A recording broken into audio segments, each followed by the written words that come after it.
Good morning. That's better. I'd like to welcome you to our Saturday keynote at COFES 2011, our 12th COFES.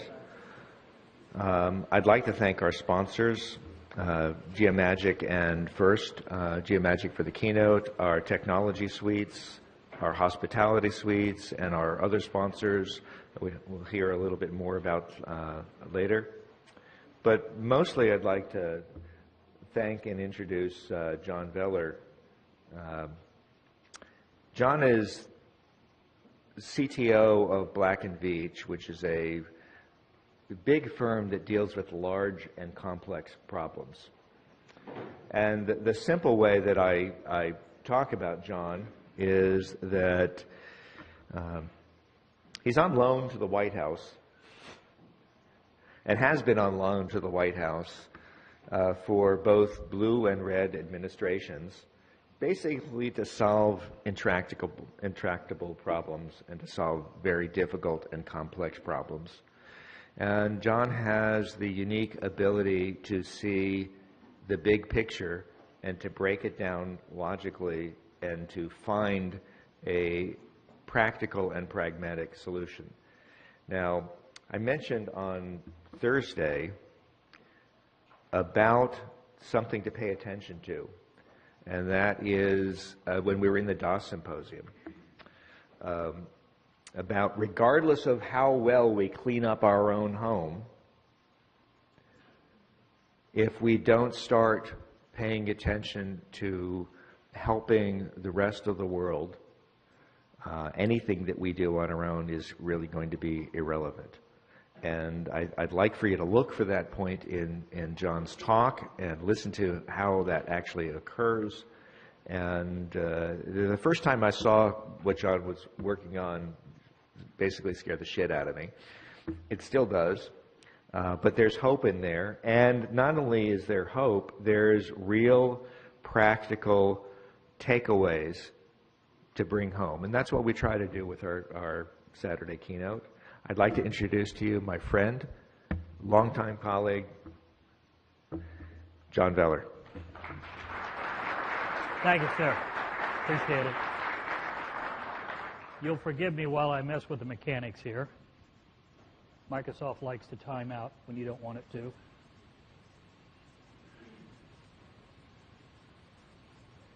Go. It's a great pleasure to be here. This is an amazing event. Brad and I have talked for years about me coming to it, and we never could figure out a way to accomplish that. And each year it's become more amazing. And so, to be frank, the amount of intellectual property flying around in here is beyond belief. And now I go back 30-some years in this business, back to the days when we were all talking about when someday we'd be able to do things that we didn't have a name for. And you all call it multiphysics. And we talked about the day when we would have such photorealistic films that people wouldn't be able to tell the difference between that and reality. And today you're there. You're very, very close. And in many cases so close that it is difficult to discern. You all are a collection of amazing people that have done some incredible things. What I would like to do in the next few minutes is to challenge you to imagine that the visual and the tangible you have done fantastically well, but that there is an intangible component that the world is going to visit on you, that you have the choice to decide whether or not you incorporate it in what you accomplish or whether you ignore it. If you incorporate it, I think you will change the world again in a way that is very similar to what you've already done. And that similarity is this.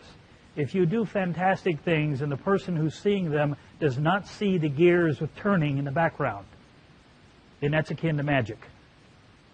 And that's the greatest thing you can do. Now some people call it witchcraft, but that depends on who you are. But the main thing is it's magic. So for the next few minutes, let me show you a world that you're headed towards that you do not have a choice about, but that the people who use the tools that you build may need your help in incorporating some of this in the overall thought process. So what does the future look like? The future's full of lots of interesting technologies and things like that, and I'm not even going to get near those. What I'm going to talk about is the world seems to be on every front getting more and more disrupted and dangerous and complex, and we wonder if it's our imagination or whether or not it's really what's going on. So what are we doing to improve our data analysis, our simulation, our interpretation capabilities to understand and anticipate tomorrow? What I'd like to do is to discuss some things that are going on that you may not be privy to, you may not be aware of in other worlds that have an awful lot to do with what I call wide thinking. Wide thinking is thinking without silos. It is integrated thinking. Not integrated in the sense of software, but integrated in the sense of circumstance and event and situational. And it's a terribly powerful thing. Brad suggested I do things that are difficult to do. One of those is actually try to get government agencies to work together. That's maybe one of the most difficult tasks I've ever accomplished. This is the list of topics that I'm going to run through very quickly, and on a Saturday morning this is dangerous. But these are some of the impacts that I'm seeing, that I'm analyzing, and I'm working with both industry, government, the intelligence community, and defense to look at the impacts of these on what's going on. This is from the World Economic Forum, and it's a very interesting picture. From the left to the right is unlikely to very likely, and you'll notice as you move to the far right, what are the very large blocks in that picture? Those very large blocks are things that seem obvious, such as fiscal crisis and climate change, but also demographic challenges, corruption, biodiversity loss, illicit trade, migration. All of these boxes have potential impacts, but if you connect them together, you get a fascinating image, truly fascinating image. And this image here shows that, for example, in the area of global governance failures, what are some of the impacts or consequences of those? And some of them are obvious, but some of them are not the least bit obvious. For example, notice the proximity of space security to global governance issues.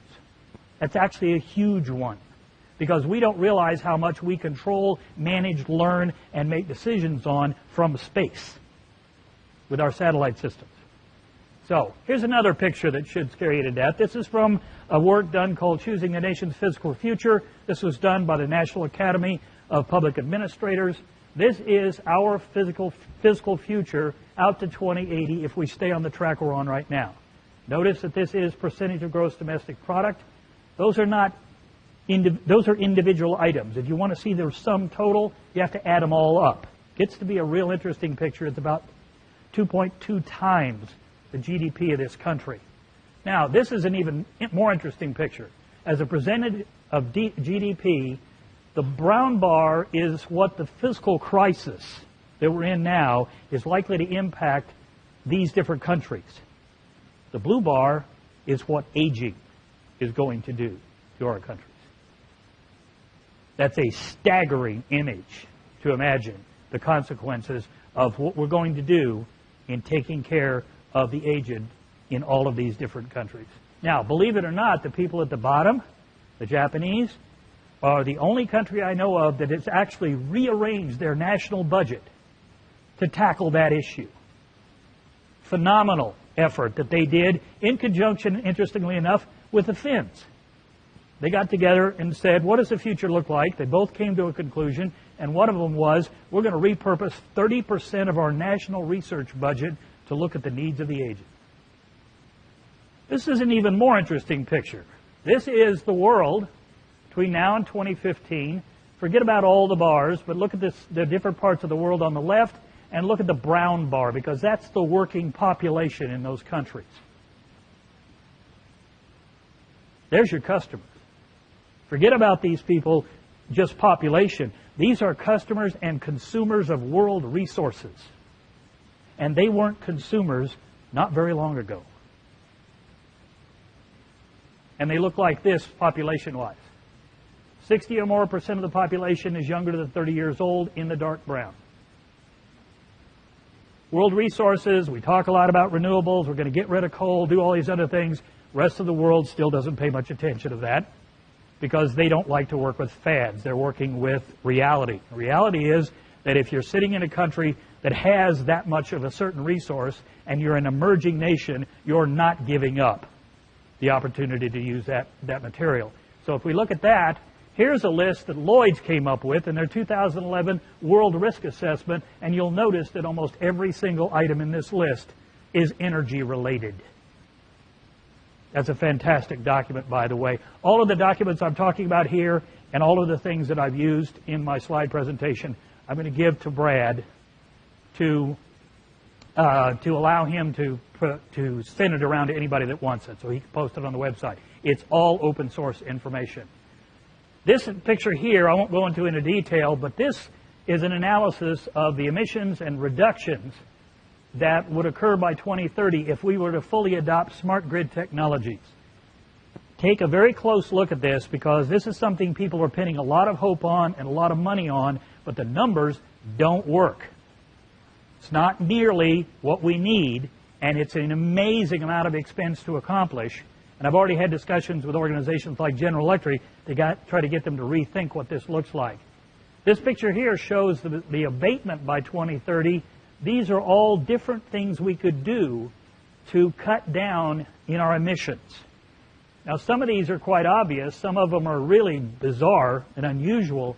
But you move from the left to the right in terms of real cost per ton, CO2, to do these types of abatements and what you get out of them. Again, won't go into it in detail, but this shows that the current priorities on how we will address this risk, the energy risk, is a bit skewed from what the real cost structure says we ought to be doing.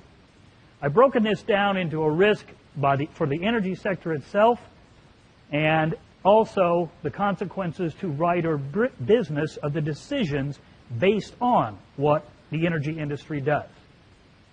Now you say, what the heck do I do with this? Well, it turns out that you can build images of how you would put constraint alerts into, say, a design system. So, for example, if an engineer chooses a standard, and that standard is known to have a specific consequence, or add to your circumstances, your business circumstances, in opposition to your stated corporate goal, then you could alert them. Now, there's nothing new about that, but it turns out that the motivation for doing it is moving very, very quickly. The next generation of accounting rules, world international accounting rules, will have roughly 8 cofactors that will become part of a business's prospectus. So instead of you looking at profit and loss or looking at revenue, you will also be looking at other things, such as resilience, sustainability, environmental impact. Those will become part and parcel of the decision matrix that an investor would make in order to decide whether or not to put money in your company. Those are going to become indigenous in the future of how we do financial decision making. Having these capabilities, the understanding of the risks and the impacts within the tools that people use, will give you a chance to give them a heads up when they move outside of bounds. To give you an idea how serious this is a nice simple picture. There are 9 cars per 1,000 people in China today. That's obviously a moving figure, but let's just start with 9 cars per 1,000.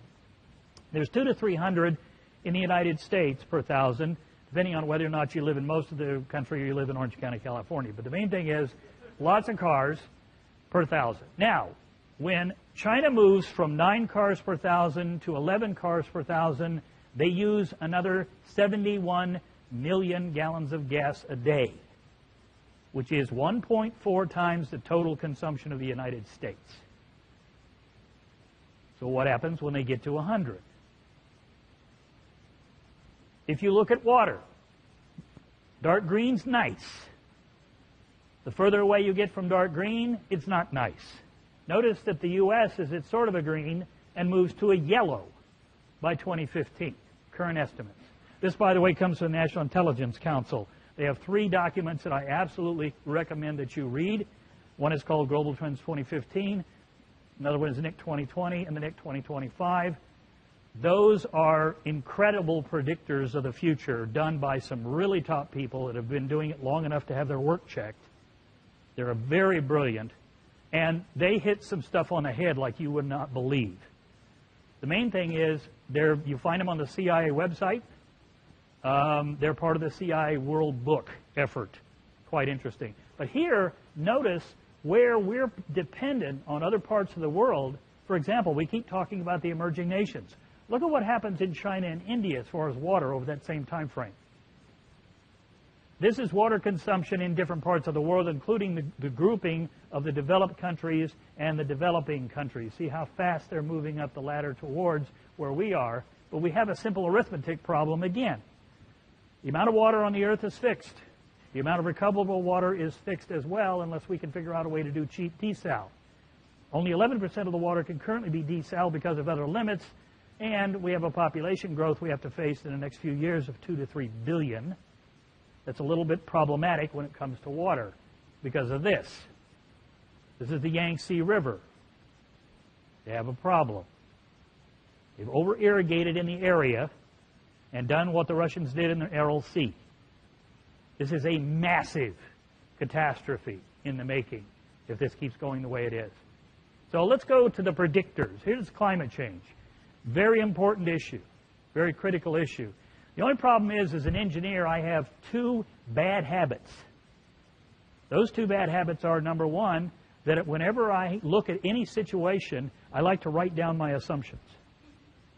And secondly, I like to draw a control volume around what it is I'm looking at. So I do a decent job of bounding the problem. The kids doing climate change have a problem doing that for some reason. So for example, here we've got them predicting that we get a 3-meter rise if we lose the Ross Shelf and adjacent ice from Antarctica. Okay, I won't fight that. Let's just say that's the case. But here's another set of predictions that say that we get anywhere from 1 to 5 meters of rise over the same general time frame, depending on who you talk to. And then I go to this, which says, oh, by the way, somebody forgot to put in the thermal expansion of the water. Water heats up, gets a little bigger. Somebody forgot to add that in. It's one whale of an amount, by the way. So far, we're sort of plus or minus 300% on what our assumptions need to be. That's why the people doing climate change have now introduced a new word. It's called maladaptation. All the people are doing adaptation plans and spending a great deal of money figuring out how they're going to mitigate climate change efforts. New York City, for example, has done a fantastic adaptation plan. Philadelphia, San Francisco, all of them have had huge numbers of experts going in to look at this, and not a one of them hit this. They all missed it. This same thing, from the Copenhagen work, we have a 200% difference in what happens depending on what assumptions we make. We also have a minor problem in just the CO2 itself. There are 3,100 chemicals that are in our atmosphere that are anywhere from 3 to 100 times as impactful as CO2. None of them were taken into account in the impact analyses that have been done to date. I think we're a little nuts because one of those happens to be methane, which is 100 times more impactful than CO2, and we have a whole bunch of methane at the bottom of the ocean called clathrates. And as the ocean warms, they begin to let loose. Now, they let loose to such a degree that we're having major emissions around the world from this already, so much so that in a couple of cases we've actually had emissions come up around small islands and suffocate everybody on the island. Kind of a problem. So the key is, if we're going to go after climate change and we're really going to try and deal with it and mitigate it, this is a real problem. In what you all do, the question is, are there any assumptions you're making, for example, in your BIM tools that would have to be challenged on the basis of this information? Let's go to materials. Material risk. Indium and hafnium are 2 of the most important metals we have in today's advanced computing. We couldn't have done in-core chips without hafnium. It makes stuff really tiny. Very cool. Except that it's going to be gone by 2017 at the current rate of use. Not sure everybody knew that when they started that journey. Zinc, gone by 2037.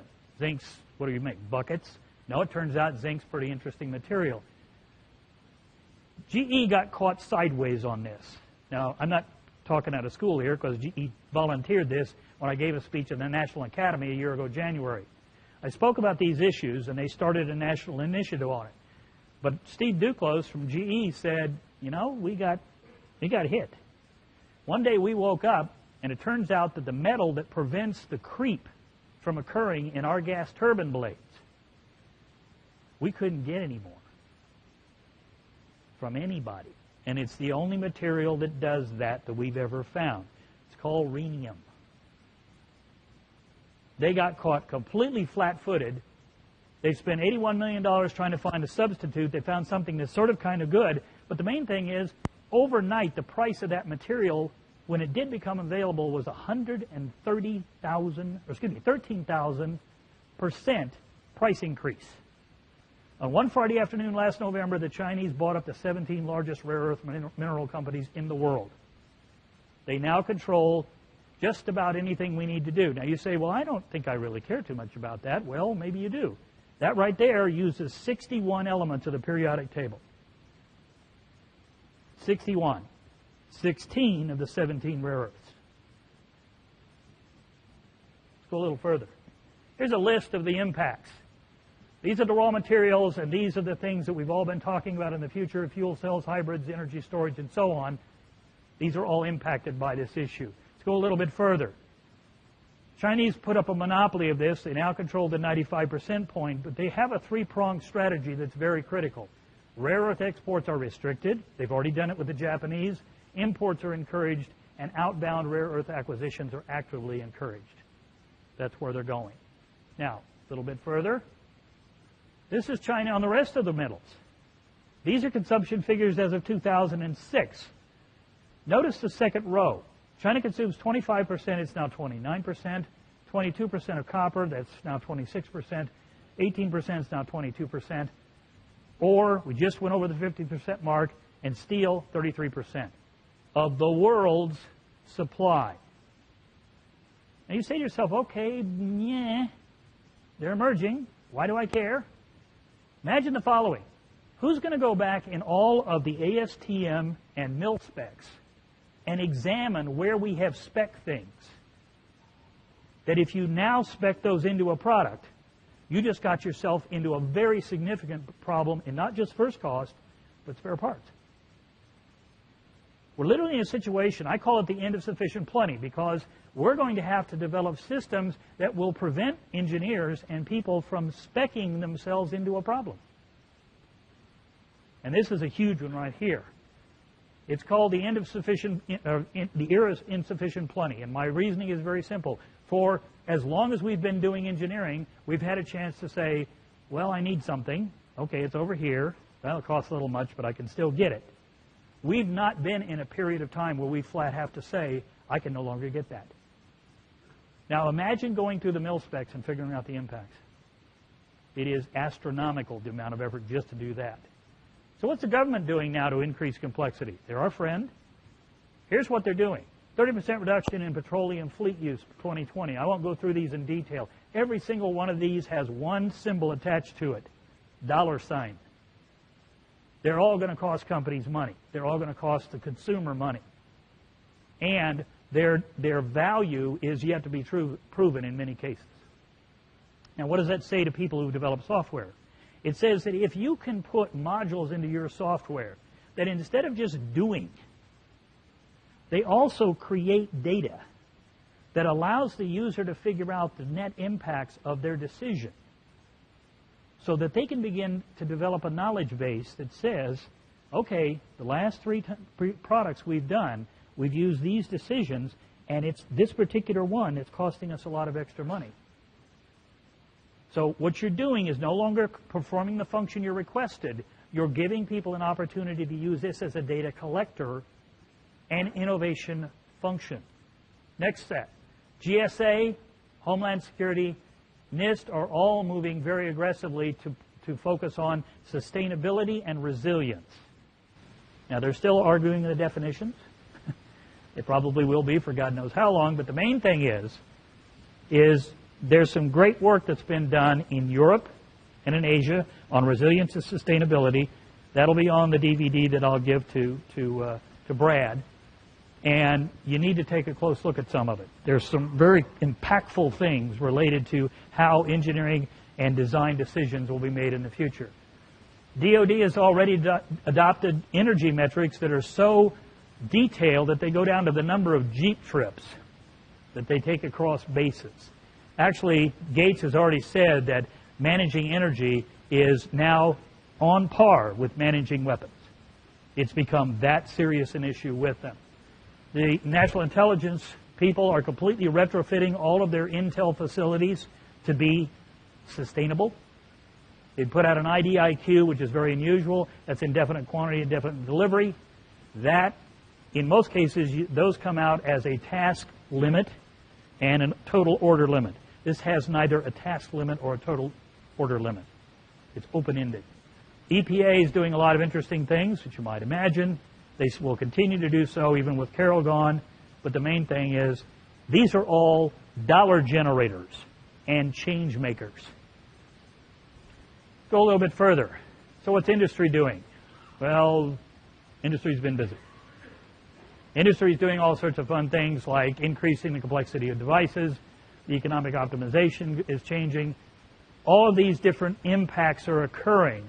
Now, my question is very simply, as all of these changes are occurring and the software is getting smarter, what mechanisms are being put into systems that allow them to mutate as this is occurring? Software itself tends to be a relatively rigid environment, no matter what the kids Stefik and Bobrow tried to do with object programming 20 years ago.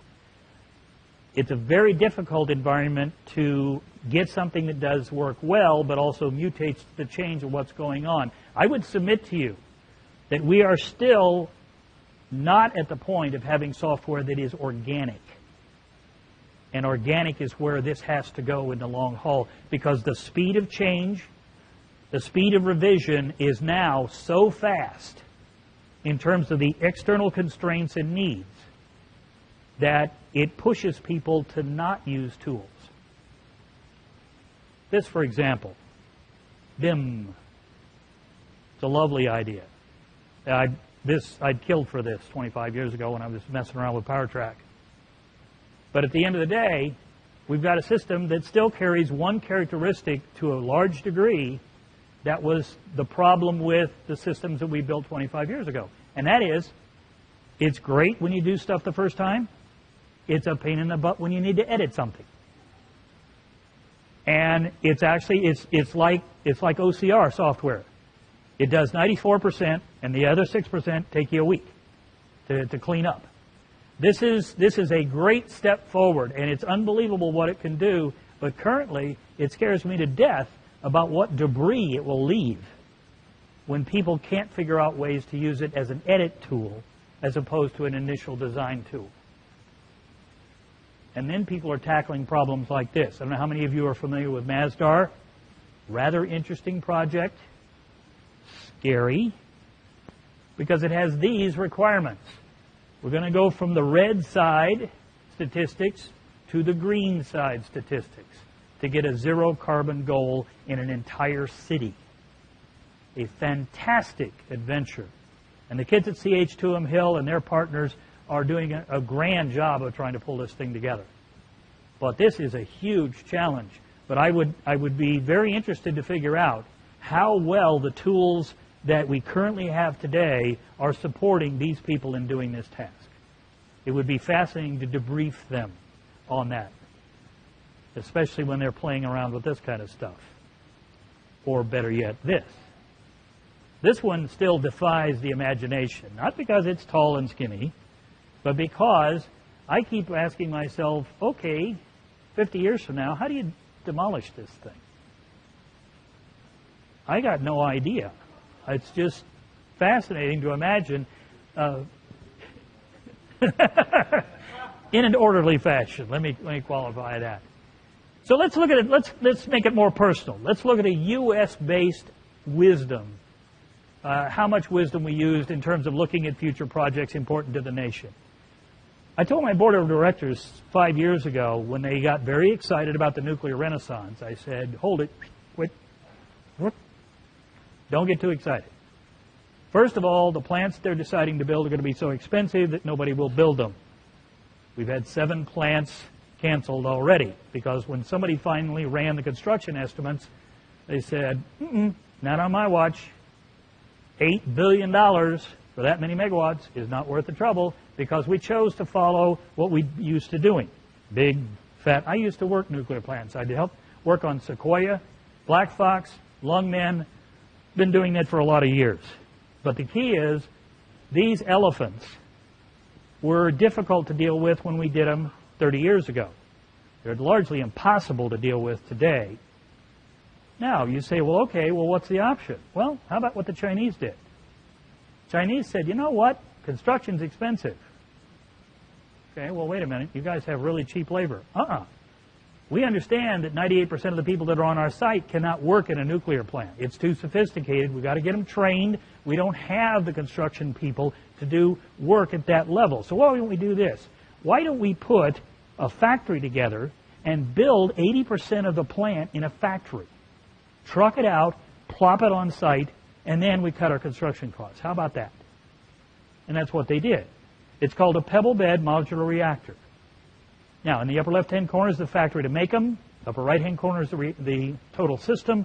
Lower left is the cycle, and lower right is the fuel. Looks like a bunch of tennis balls. Now, the interesting thing about fuel is you don't actually stop the reactor. You just simply keep dropping tennis balls in the top, and as they're used, they come out the bottom. Kind of a fun way of doing the gumball machine. The main thing about this is this was actually designed by Andrew Kadick and 13 Chinese graduate students at MIT under Department of Energy grants. Thank you. You all paid for this. And then DOE said, we're not interested, so they took it to China. That's not really thinking the problem through real well. This is another one. This is a nuclear reactor the size of a refrigerator. Very cute. It uses lead bismuth as a coolant, which means that if it stops running, it's a cask. It's a big blob of lead. You never refuel it. You don't open it up. You don't mess with it. It's just a heat generator. Now, what can you do with it? Well, a couple things. First of all, you can generate steam to run a turbine. You can just use an exchanger to create heat. You can run it hot enough that you can actually distill water. You can create hydrogen. You can do desalination at a cost that's 1/8 of what it is with any of the current methodologies using reverse osmosis. Cool stuff. American. Now controlled by a Chinese distribution company who got exclusive world rights. Okay. Let's keep going. And you say, okay, well, why do I care about this? It's just a little reactor. Well, DOD wants to put these on their bases because it would make them completely disconnected from the surrounding area. They're no longer dependent on anybody. That sounds like a good idea. Second thing that might be kind of interesting is to use these for the purposes of doing city heating. So you do not have to dig down and replace all the steam pipes that are used in major municipalities around the country to do steam heat in the building. 20 megawatt unit, size of a refrigerator, kind of cute. Let's go a little further. This is an awareness problem. We need certain basic functionalities to do solar cells, wind turbines, vehicles, lighting, all sorts of things. The most fun thing that I've ever run into is the fact that the American government has now said we all need curly-cued light bulbs. Congratulations. The only problem is most of those curly-cued light bulbs require terbium, which is now controlled by the Chinese. We're making progress. Let's go a little further. Back in 1991, we put up a control system to manage all the helium. Now you say, okay, how many party balloons do I really need? The reality is that liquid helium is a really important tool in terms of metals annealing. It's a very powerful device we use for lots of things. We're now down to roughly half of the known helium that we control in the United States. And nobody is preventing this. In fact, if this keeps going, we literally will lose access to the ability to produce certain very exotic alloys that tend to be used in some of the most important things that we do. A little bit further, won't ask you to look at this thing, but if you stare at this late at night, you'll discover that from the left-hand side, many, many years ago, back in the 40s, 50s, and 60s, there's a direct line of progress in terms of the sophistication of our computational environments and our ability to do analysis all the way out to where we are today. And it's fascinating to look at which discoveries connected us to the next opportunity to do something. But in the center of that, very early on, was a thing called complexity science. Now, my guess is most of your organizations do not have anything involving complexity in your systems. And when I say complexity, I'm talking about the mathematics of complexity. If you don't, I would advise you to take one of your smart young people and stick him in a corner, give him 6 weeks, and then have him come back and report to you about what it would mean in terms of your ability to do certain things. It is a game-changing element that the Europeans and other people have begun to introduce into what were considered mundane analytical environments and come up with some real surprises. Here's a consequence. This one's kind of fun. So people did some analysis on genes related to plant stems and came up with the fact that if you change the genes just right, you got fat stems. Now, okay, so I got a big hefty flower. What do I care? In reality, what this means is you can grow biomass that produces 3 times the biomass per square foot of growing area and amount of water to burn. It's a fuel. It's a phenomenal fuel. Now, the Chinese went one step further and they said, you know what if we could do this and we can get whatever that is to grow in salt water? So they put a couple of dozen 100,000 acre feet lakes along the Chinese coast. They pull salt water in from the ocean and they grow this stuff. Now, if you take the top part of it, it's edible. If you take the bottom part of it, you dry it, it's fuel. Rather intriguing. Everybody's excited about nano. Nano's cool. See the little nano violin and all these other things that people have done. It's very cute. But we've been sitting around for 20 years going, someday nano will be really cool when we can get it to the point where we can afford it. Because we can't produce a lot of it, and it's too difficult to mess with. And oh, by the way, the Environmental Protection Agency is just waiting for somebody to come up with a way to mass produce nano because it contains 100 gotchas for health. But what about if you did this? On the right is one use of nano. That's, by the way, a nano rope. That may be the first nano knot you've ever seen. Now imagine how you tie that. That's an interesting effort. The key, however, is that the method of producing this puts nano now on par with the filaments done by DuPont. All of a sudden, we now may have the ability to mass produce nanomaterials in very high volume in a way that nobody ever dreamed.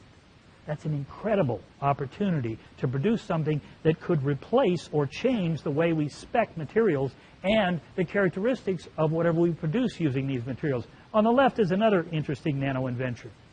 That's called a rectenna. That's a little tiny nano device that you put anywhere. Turns out you can actually spray it if you want to. What it is that's actually an antenna. It's an antenna tuned to receive light as a wave, not as photons. Its conversion to electricity is roughly 60% efficient. Currently about 4 times the best we can do using photovoltaic systems. Done at the University of Florida. That's the patent drawing. The minute it was announced, it was immediately bought out by Shell Oil. Nice piece of equipment. So what are some of the implications for projects in the future? This thing's uglier than the dickens, so I'm gonna stop for just a second and zoom in so that you can see it. Believe it or not, this is actually readable. This is part of a gigantic system that we worked on at the Department of Homeland Security to develop a simulation system that would allow us to simulate the impacts of natural disasters across all industries.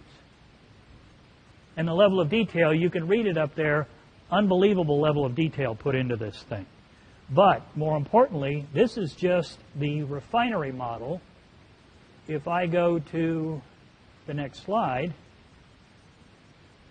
I have agricultural models, I even have a corn model, I have a liquidity model, I have an insurance model, I have all sorts of models related to different phenomena in business and in finance There's over 1,200 of them.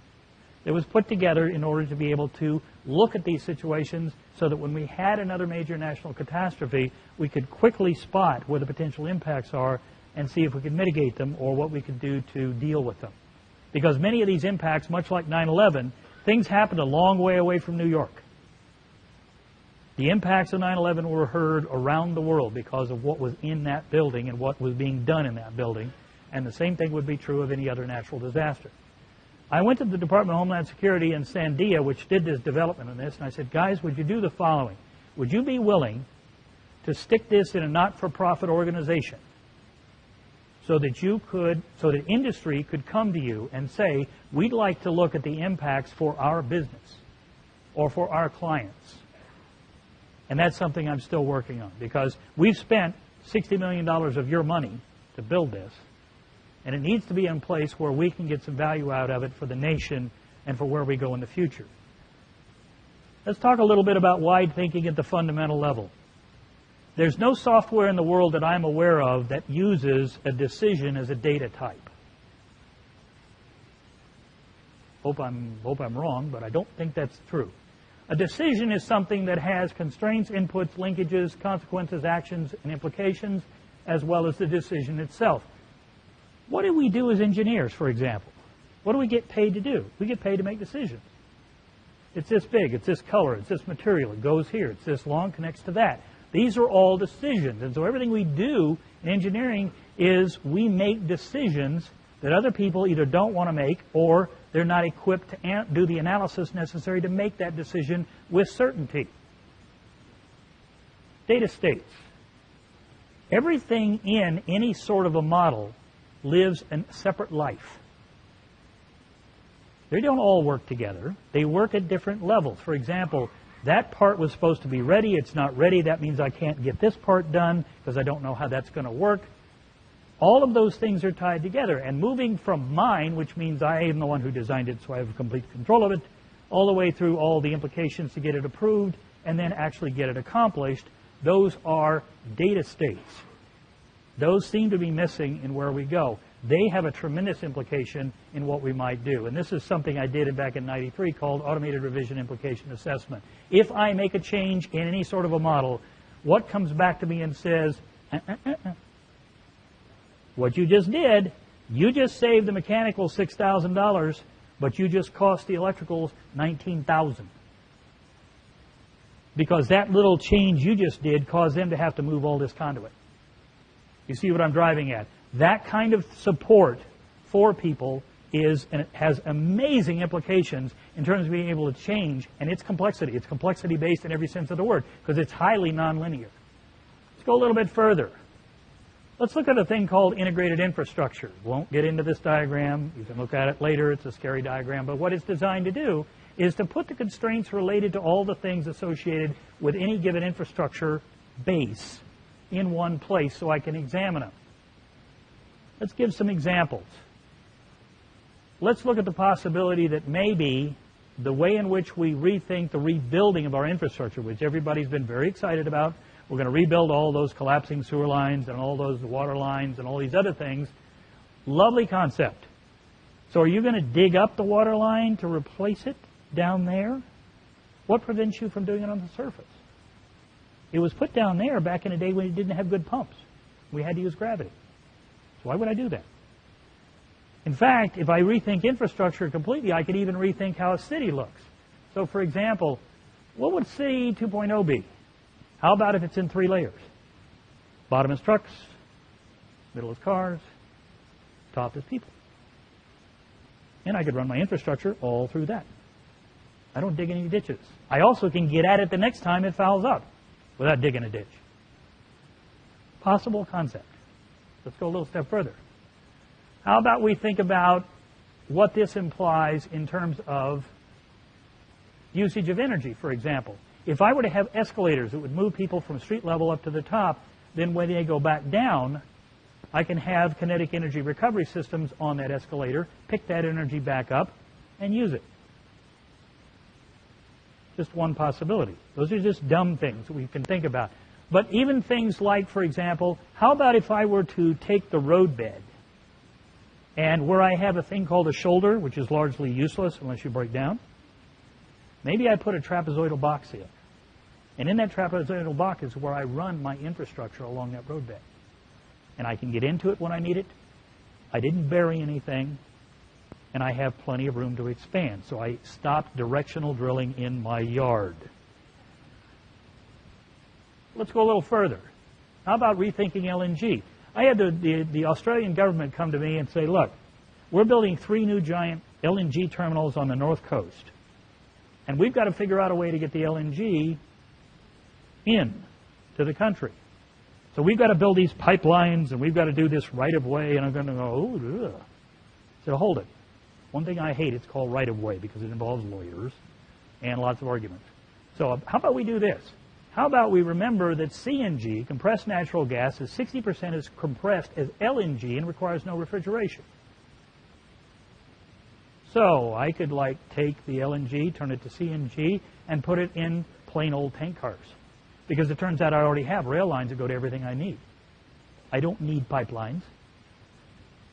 They're doing that. We've forgotten how to sit back and look at a problem and rethink it in the context of what the physicality allows us to do.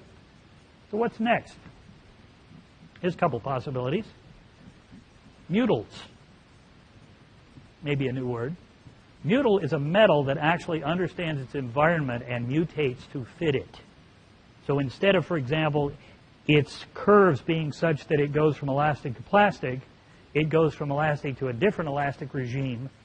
And it does that because I have the ability to inject adulterants in it that give it that opportunity because they're stress associated.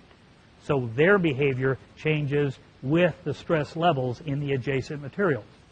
We're now beginning to work on that. Things like organic machining. We've been doing that for a couple of years. All of these things were put together in a list that I produced in 1998.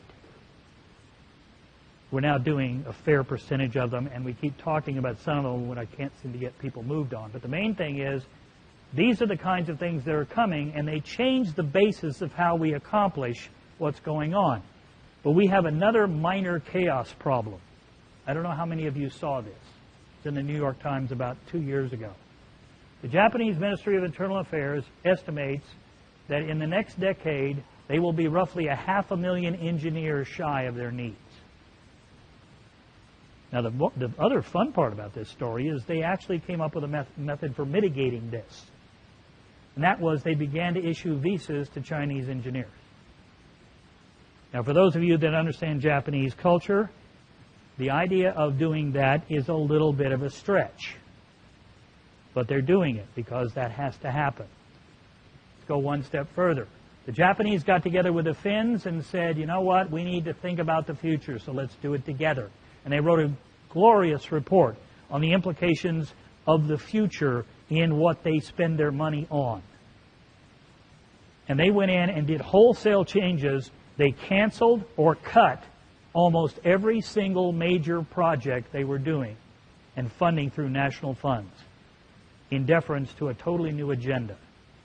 I'm involved at the White House in doing this right now for the United States. The difference is it was easy for them to gather the data. They kept good books.